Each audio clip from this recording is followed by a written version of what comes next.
With the latest agriculture news from across the state and nation, it's time for the AgNet News Hour from AgNet West. Here's your host, Sabrina Halvorson. Good morning, and thank you for joining us today on the AgNet News Hour. Coming up later, the importance of pollinator gardens. We'll tell you what you need to know. But our top story today.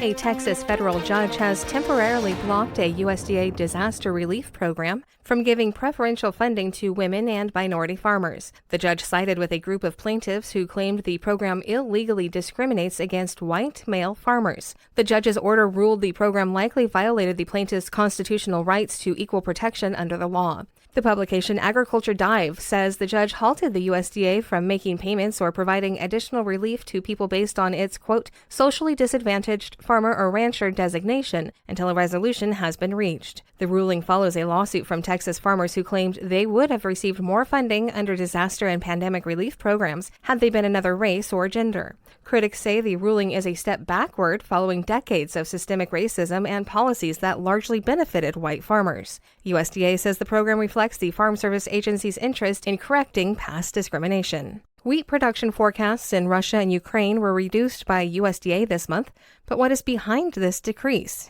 Rod Bain tells us. Global wheat production forecasts for June reflect changes in the Black Sea region, including we reduced Russia's wheat production forecast by 5 million tons this month. We have it now at 83 million tons. And Ukraine, we reduced by 1.5 million tons down to 19.5 million tons. World Agricultural Outlook Board Chair Mark Jekanowski says that offsets slight production increases in the U.S. and Argentina from the previous month and led to a 7.4 million ton month-over-month reduction in the world wheat production number. The why behind lower production forecast for Russia and Ukraine? We've seen really unusual weather, massive swings in temperature since the beginning of the year, and that's showing up in some stress on the wheat crop and reducing the production outlook in both Russia and Ukraine. I'm Rod Bain reporting for the U.S. Department of Agriculture in Washington, D.C.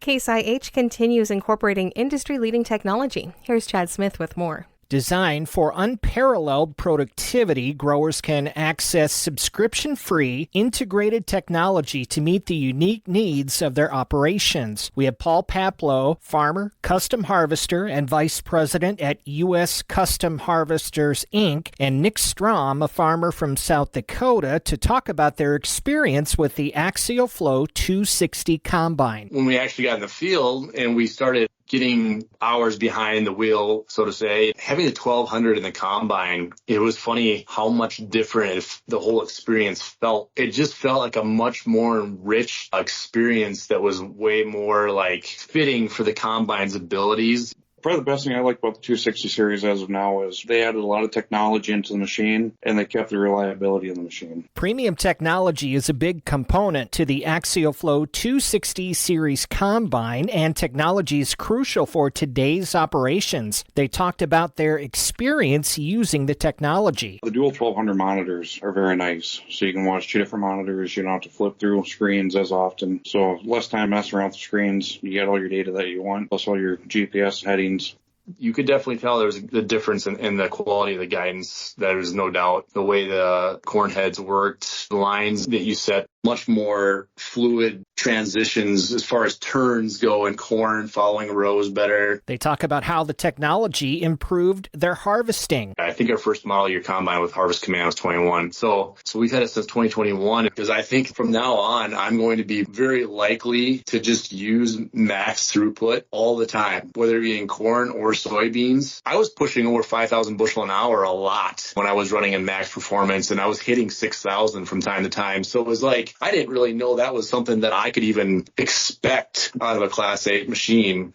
The row guidance I thought was absolutely excellent. It did very well on curves. It takes a lot of stress off you. You're not sitting there watching the roll the whole day. I take a lot of notes from different people that call, so it gives me time where I can actually write notes down legibly. They both ran the combine for their harvests and talked about their takeaways from the experience. Probably the single most important thing I learned last year was that just because the fact it'll make us more productive, we'll get more out of the machine and put less hours on it in a season. So, I mean, that's good from a dollar per hour standpoint. You know, that when you're going to trade or trying to figure out your cost of production, whatever, that was an eye-opener.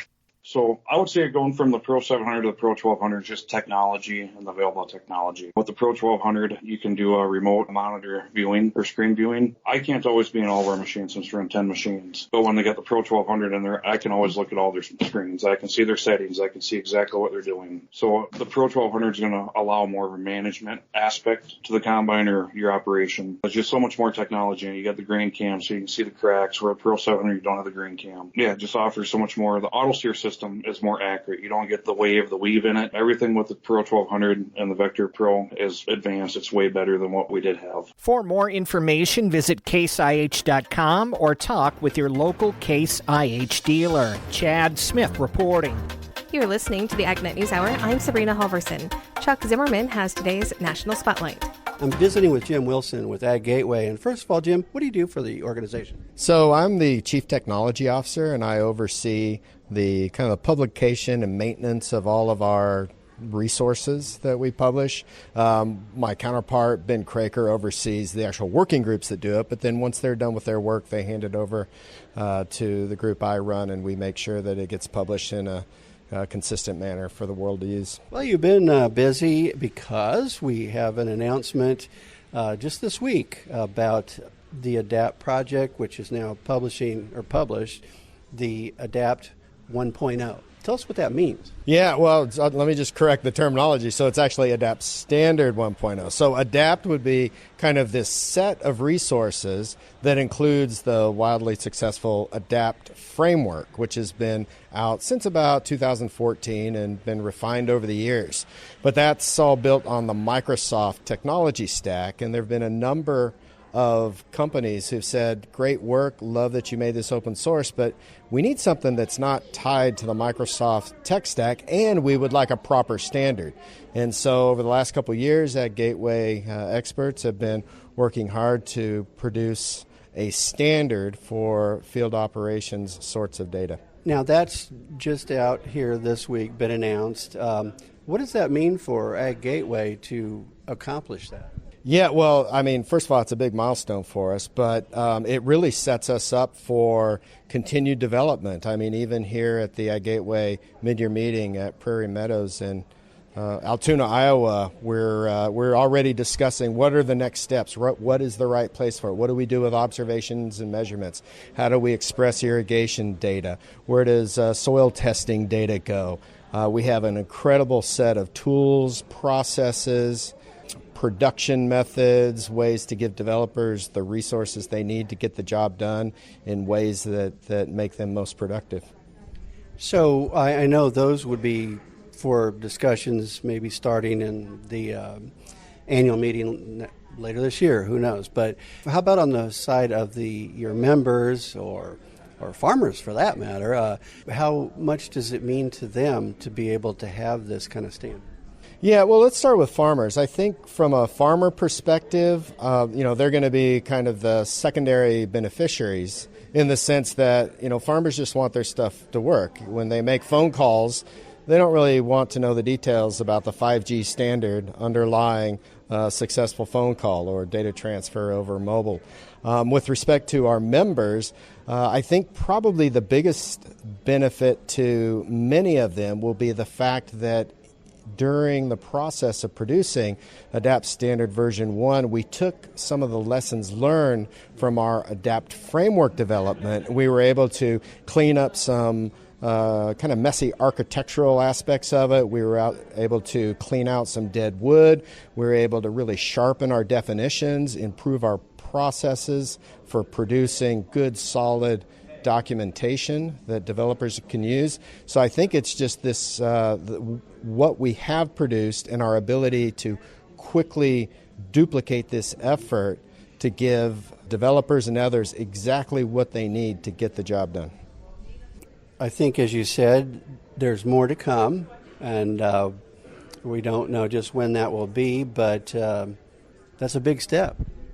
Yeah, it is a big step, Chuck. I tell you, I've been doing standards for over 20 years, and all sorts of methods, approaches, have come and gone and been dreamed about over the years, and finally so many things have come together in the last few years, and AgGateway is kind of on the leading edge of just using the best of the technologies and best practices to quickly give the industry what it needs from a standards perspective. And thank you very much, Jim, for giving us an update about this announcement that was just made. Here at the AgGateway mid-year meeting, I'm Chuck Zimmerman. That's today's National Spotlight. Now here's Rod Bain with the Livestock Report. The latest efforts by the Agriculture Department to strengthen animal disease traceability within sectors of livestock were recently announced.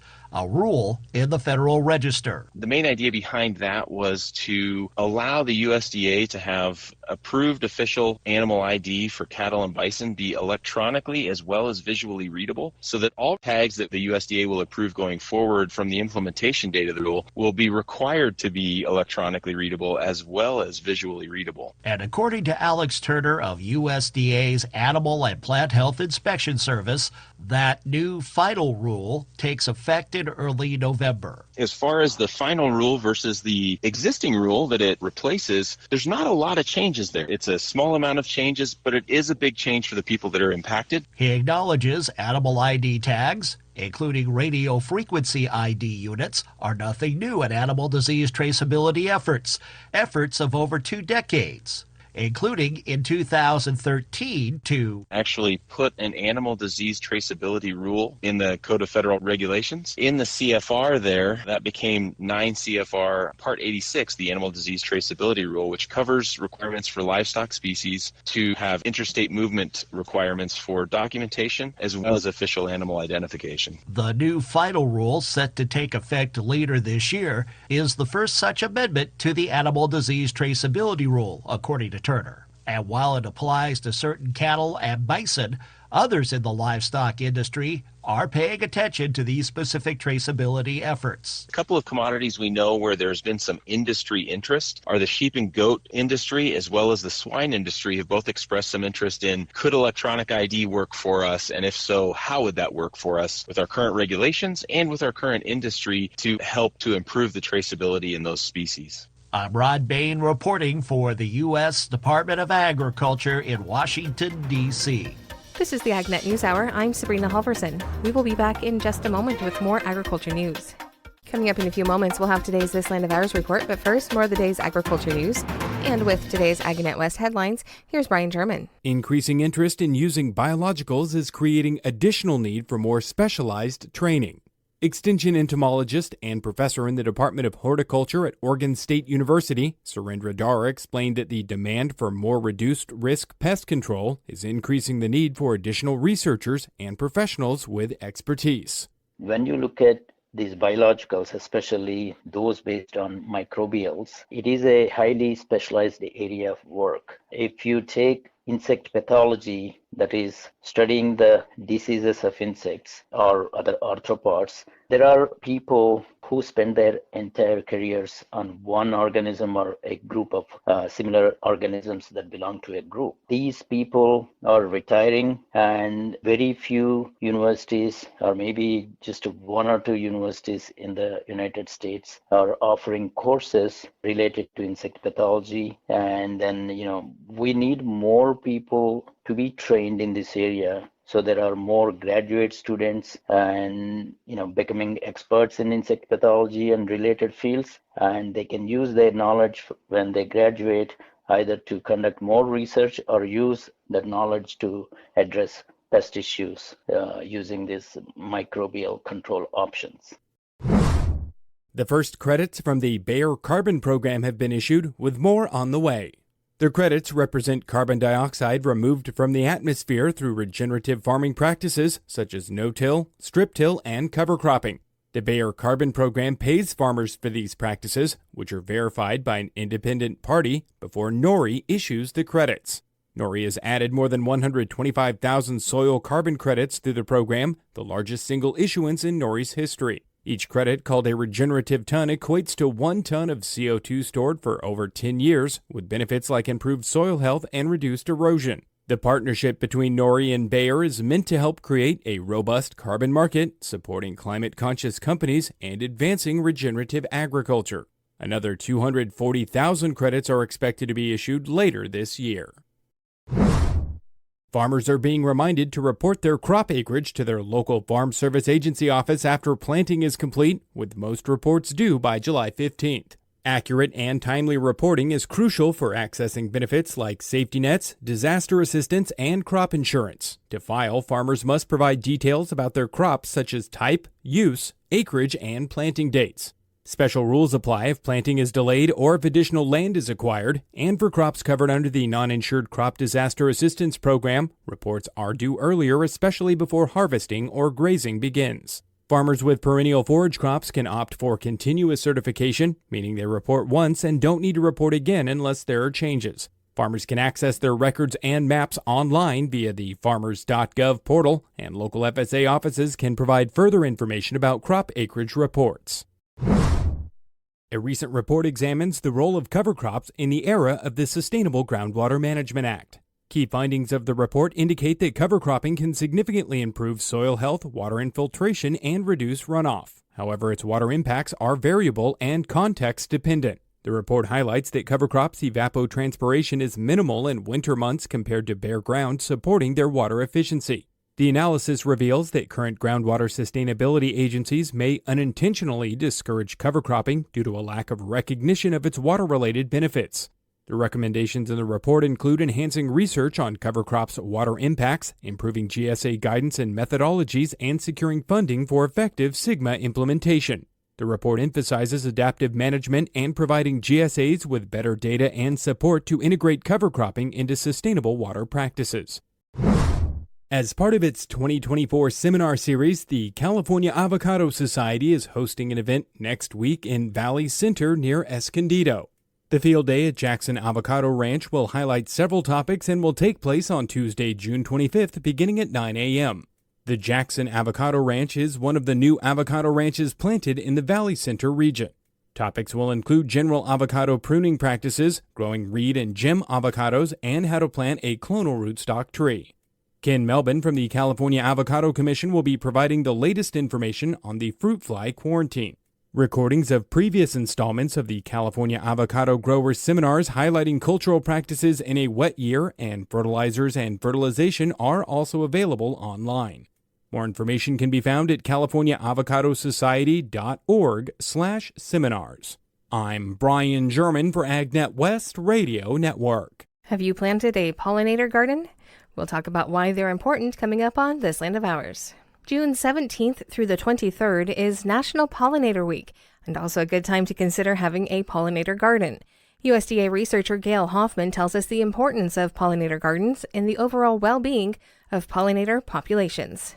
It really does help when people plant pollinator gardens and plant different types of plant species that attract pollinators. The bees really benefit from that. And sometimes there's gaps in what's out there in terms of pollen and nectar availability, and people who plant pollinator plantings can fill some of those gaps. So it's a great contribution. So if you have the opportunity to do that, that really helps all of our pollinators. And they are such key species to Pollinator species such as bees and other insects, birds, and bats play a critical role in producing more than 100 crops grown in the United States. You are listening to the AgNet News Hour. Here's Chuck Zimmerman.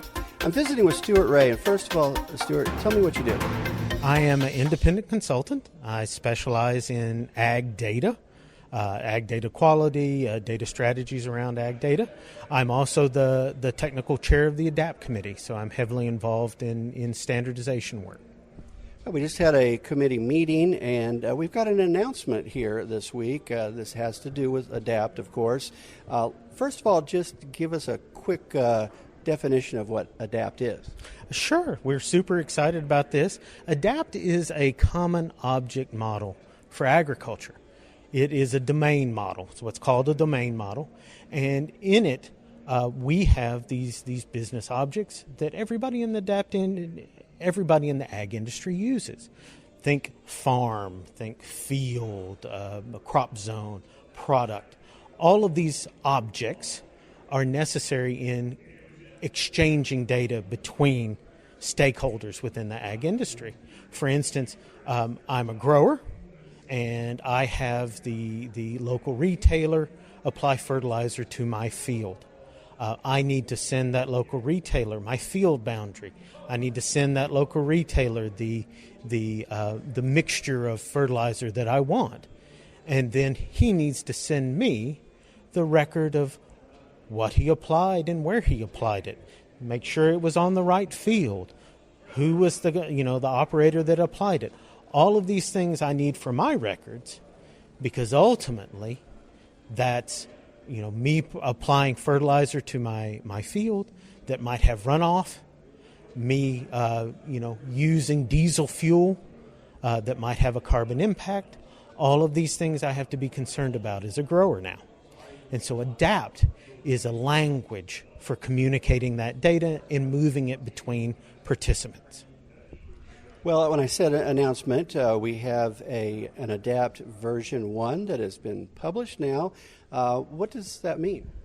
Well, we have the ADAPT framework, which originally was released in 2016, and it was a limited model in that you had to have very specific technologies to use it. We had feedback from that. There were a lot of people that were wanting to use it, but it didn't coincide with their tech stack. And so what we've done over the past 4 years at this point, we started this effort in 2020, and COVID got in the way, as all things. But what we've done is we simplified that model, and we've made it language agnostic. So regardless of what development language that a piece of software uses for your lab information system or your farm management system, regardless of what programming language that's written in, you can use the standard to express your data. It is a very exciting development because it will take the already global footprint of the ADAPT framework and make it available to even more people. So what are the kind of goals that you would like to see for ADAPT as it continues to evolve? Well, the standard is extensible. So there are directions in which we can grow beyond just field operations. I want to see us be able to handle observations and measurements, so be able to express soil tests and water tests and tissue tests and grain quality observations, all of these things, and be able to move that data around. Ultimately, my goal is, of course, world domination.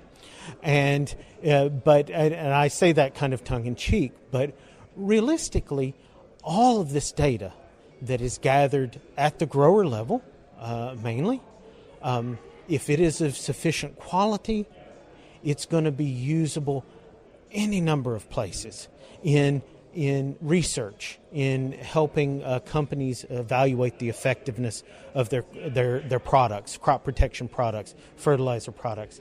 And ultimately, there are a number of compliance programs, sustainability programs, and so forth, where a lot of effort is wasted on having to get the data from the grower, change it into a certain format that they can then run these program evaluation rules against.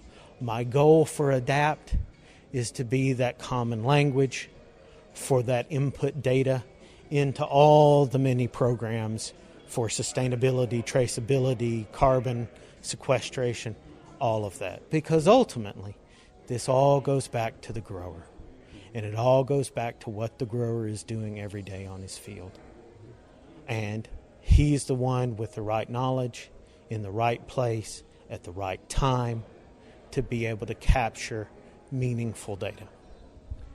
So through that process, how does that hopefully affect positively, say, for the farmers as well as the input providers from a financial standpoint? I'm going to go out on a little limb here because I have some personal opinions. I believe that the grower needs to view this data as a second crop. I feel like they need to view their data as a second crop that they need to invest care and time to cultivate. And it's not unreasonable in doing that and improving the data quality and improving its consistency and usefulness. It's not unreasonable to expect to be compensated for that extra effort. What I would like to see is at the processor level, at the the level of Walmart, at the level of Kellogg's, at the level of these companies who are being pressured themselves, right, either by government or by social pressures to have more complete and accurate data, that they'll be willing to come to an equitable agreement with the grower in reaction to having higher quality data and having to do less to the data on their end when they receive it to be able to use it in these program evaluations. So that's really where I see the value proposition of ADAPT, is in being that language that will enable good, high-quality data to be captured by the grower, and then to be, to move towards producing a product, which is the commodity they produce plus the attendant data.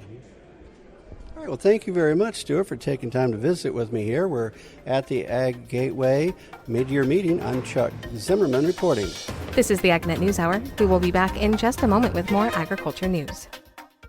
You're listening to the AgNet News Hour. In this week's Almond Matters, brought to you by Valent USA, getting ahead of pests with hull split approaching. Here's Brian German.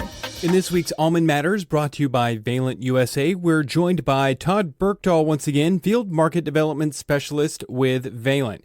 And we've been talking about different pest pressures in orchards so far this season. And so today, Todd, I want to highlight navel orangeworm and what kind of programs are being put into practice or being thought about at this point in the season.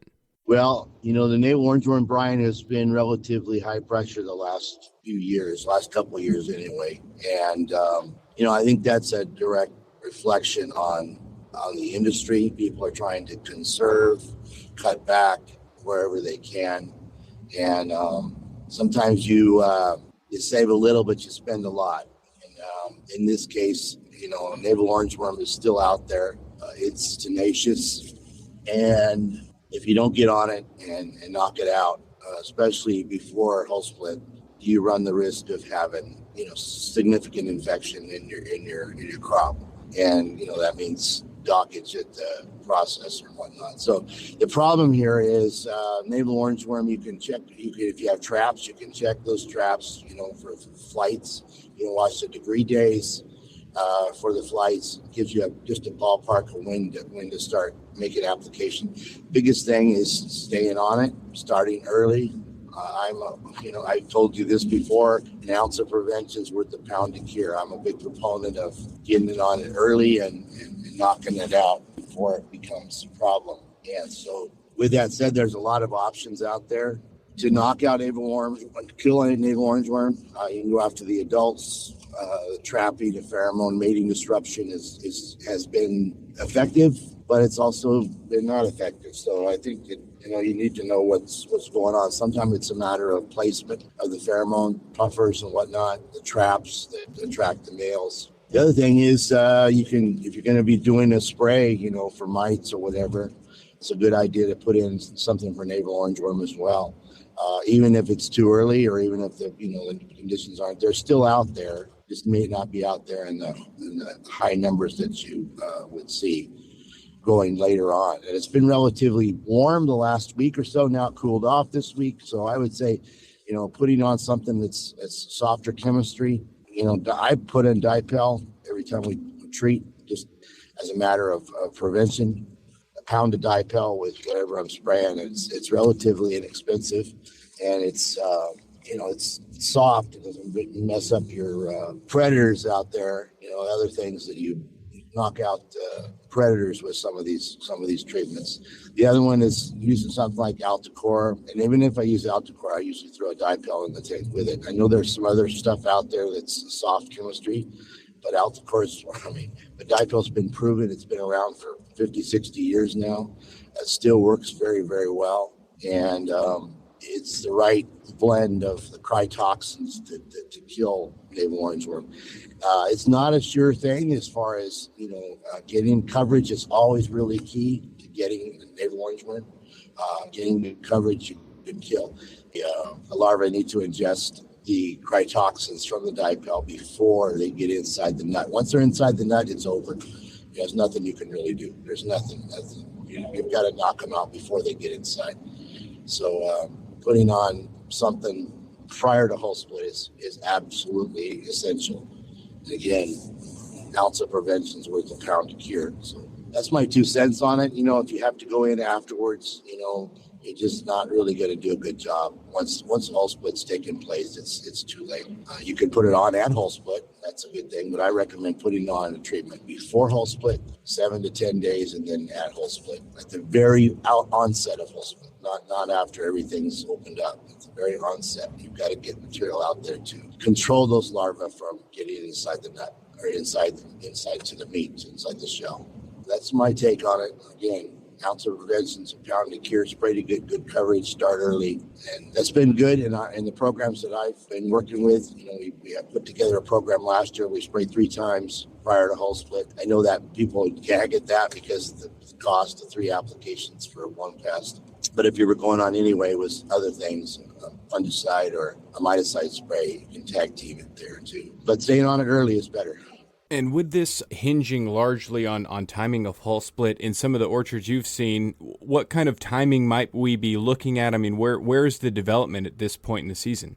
We're probably about 2 weeks away from the earliest hull split right now.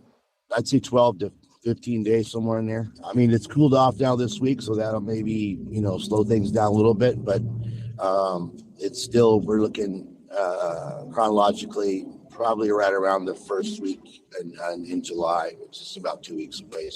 So we're right at roughly about that timing to get on early. And just because I know there's been some orchard blocks that have maybe been left unattended or aren't being kept up very well, I would imagine that if you're next to some of those orchards, you'll want to pay special attention to maybe getting an application out there because maybe some of those other orchards weren't quite as diligent with their sanitation over the winter period, right? That's a very good point, Brian. With this current economic situation for almonds, and then there's people that have organic orchards too. You're growing almonds organically, bless you, because that's a tough road to hoe. Just because you've got to really be sharp on your game to keep navel orangeworm out. And a lot of those blocks that were not being treated or left, they're going to be pushed out, and their next year, the same vicinity. They are our major harbor for navel orangeworm, both organic production orchards and also ones that are not being farmed or going to be taken out. The other thing is in close proximity to a huller processor. We worked on some trials a few years back. There was a huller processor about 2 miles away to the northwest, which prevailing northwest wind, and there was a lot of navel orangeworm in this block, just relentless. And they treated and they still had quite a high population. So taking all those factors into consideration, the environment, where your orchard's at, what's in close proximity, what the neighbors are doing, these things all come into play. That was Brian German reporting. You're listening to the AgNet News Hour. Now for more news. This segment is brought to you by Live Earth Products. To get to know a little more about Live Earth Products, we're talking on the phone today with Vice President Russell Taylor. Let's talk about LEP. What are the key benefits of your products for farmers in the Western Zone? So Live Earth Products, we mine and manufacture a ingredient called humate. Now, humate is rich in organic acids called humic acid and fulvic acid. Now, those are common components in your soil organic matter. And here in the Western United States, unlike, those places around the Mississippi going east, actually have very low organic matter.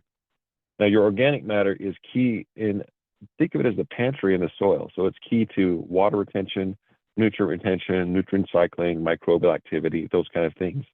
So anything that's going to impact the increase in soil organic matter will also impact things like water holding capacity and nutrient holding capacity, which is a big deal here in the West when water is not as abundant as it is in the east side of the United States. And what about nitrate? I know nitrate can be a problem in some soils. So how do LEP products help reduce the nitrate problem on saturated soils? So live earth products is not unique in how we affect nitrogen, but any organic matter will help retain nitrogen. So typically the mechanisms that we use are blending the nitrogen with the humate. So what happens is the nitrogen will attach to the humic acid, and you will see less of the processes that degrade or volatilize nitrogen. So nitrogen will either convert to a gas, or it'll be converted by microbes into a nitrate and leach through the soil. So the longer you have that product is not being volatilized or converted, it's a longer opportunity for that nutrient to be used by the plant. We have university testing that has shown that when you blend these organic acids with the nutrient, you give that plant a longer opportunity to use that nutrient before it's lost, volatilized, or converted. To get to know more about Live Earth products, you can visit them online at liveearth.com. That is spelled LIVEARTH.com. A new report from AARP highlights the importance of Social Security for women living in rural and farming communities. Michael Clements has more.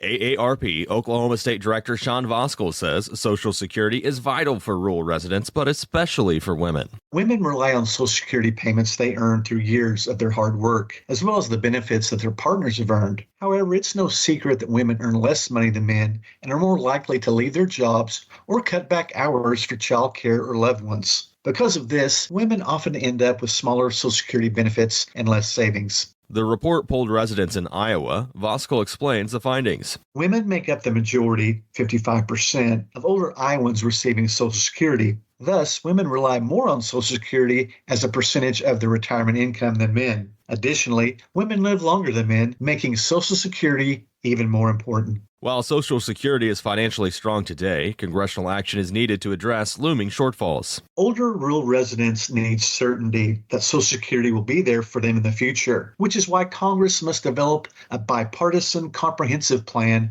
to fund Social Security. The report shows access to adequate Social Security benefits is a top concern among older residents, especially women. Learn more Thursday night at 9 p.m. Central Time on RFD TV or online at aarp.org/AARP Live. Michael Clements reporting.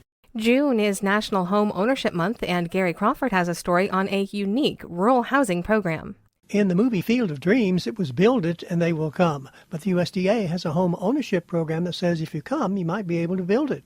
It's called the Mutual Self-Help Housing Program. USDA Rural Housing Service Administrator Joaquin Altoro told us. It's a program that a nonprofit organizes families, like 10 different families, and all of the families help each other build each other's homes, and not one family can move into the house until all of the houses are built. So we realize kind of the efficiencies of everybody putting their sweat equity into it. That's how Idaho mother of four Sandra Saucetta achieved her dream of owning a home. It was just very miraculous, and I think the program it's great. Like it answers the prayers for so many people. To find out more, go online, search RD, that's Rural Development, rd.usda.gov. Gary Crawford reporting for the U.S. Department of Agriculture. That's today's top agriculture news. I'm Sabrina Halvorson. Thank you for sharing your morning with us. To get more information on the topics you heard today, visit AgNet West online at agnetwest.com. You can also stay connected by following us on our social media at AgNet West on Facebook, Instagram, and Twitter.